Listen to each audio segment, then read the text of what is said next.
Today we're going to cover the one-drop rule because sometimes some people think that it applies to them, and sometimes people think it still exists, and they bring up this in countless replies and conversation. We're going to talk about this because this is another elephant in the room.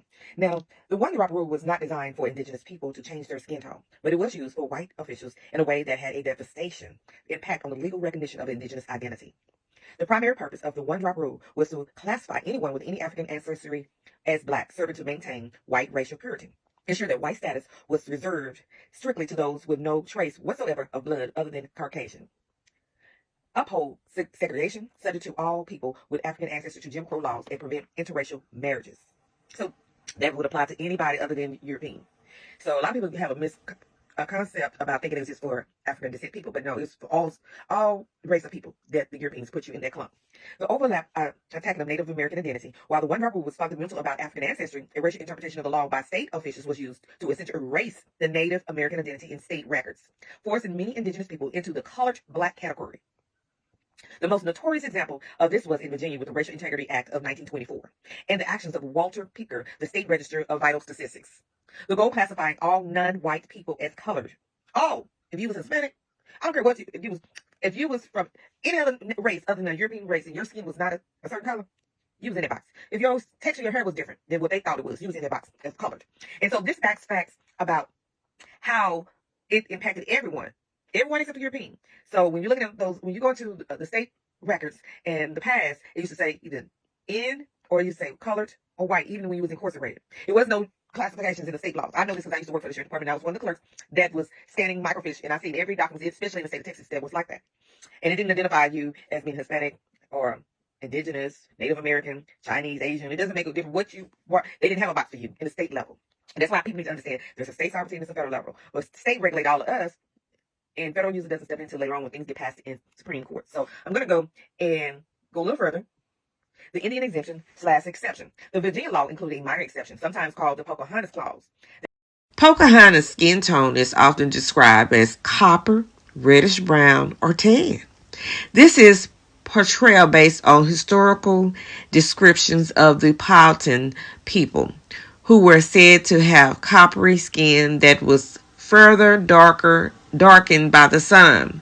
The Disney animated version has a more cartoonish stylish skin tone that can vary in different scenes. Disney animated version, her skin is depicted as a reddish brown, copper, or a tan color.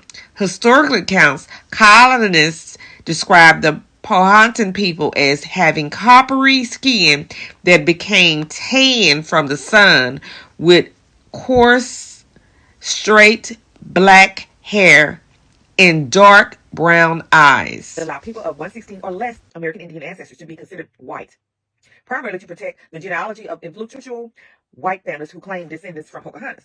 The reclassification strategy, Picker aggressively implemented the most severe form of one-drop rule. If he found or suspected a person claiming Native American identity also had any African ancestry, even generations in the past, he would legally reclassify them as colored on birth, marriage, or death certificates. So all those birth certificates are lies. Basically, everybody walking around with lying birth certificates. All of them was fraud. The process denied Native American individuals and families their legal identity, destroying their records, and forced them into the segregation black community, regardless of their own culture, community ties, or skin tone.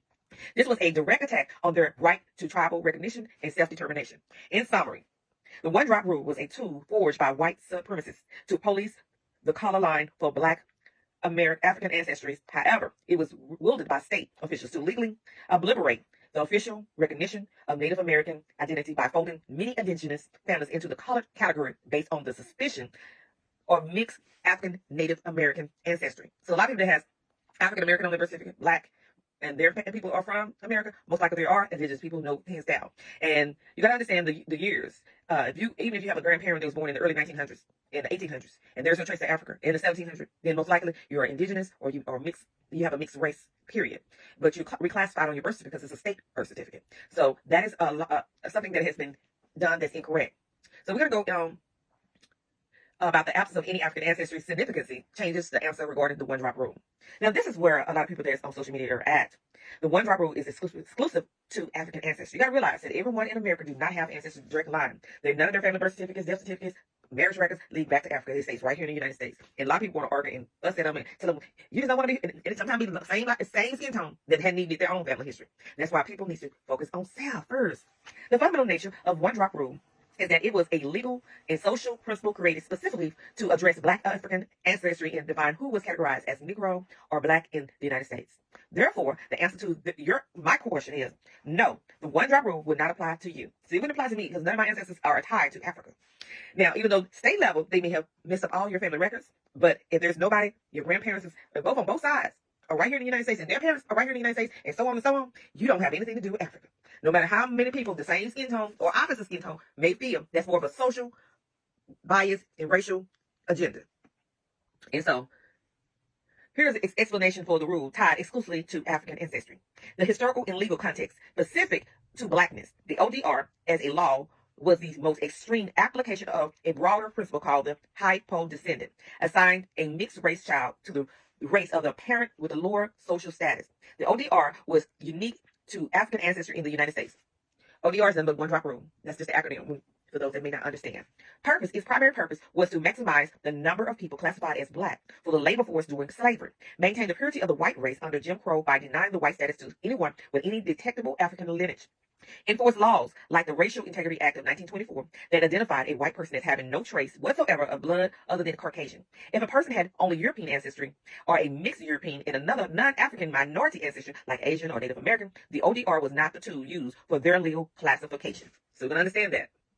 2. The contrast with other minority groups. Historically, the hypo-descendant principle applied differently and less rigidly to other groups. Native American ancestry in many historical laws, a person could have a quantifiable amount of Native American ancestry, like 1/4 or 1/8, and still be legally classified as white, provided they did not also have African ancestry. The ODR was specifically noted as not applying to other groups in the same absolute one-drop fashion. The Asian ancestry. And a lot of people say the Asians was part of this being mixed and identified as indigenous people too. So I want to clear that up. It's like there was a Hispanics as well that was mixing in different, it wasn't just the Europeans. I want to get that clear. See, generation laws and immigration restrictions exited for Asian groups.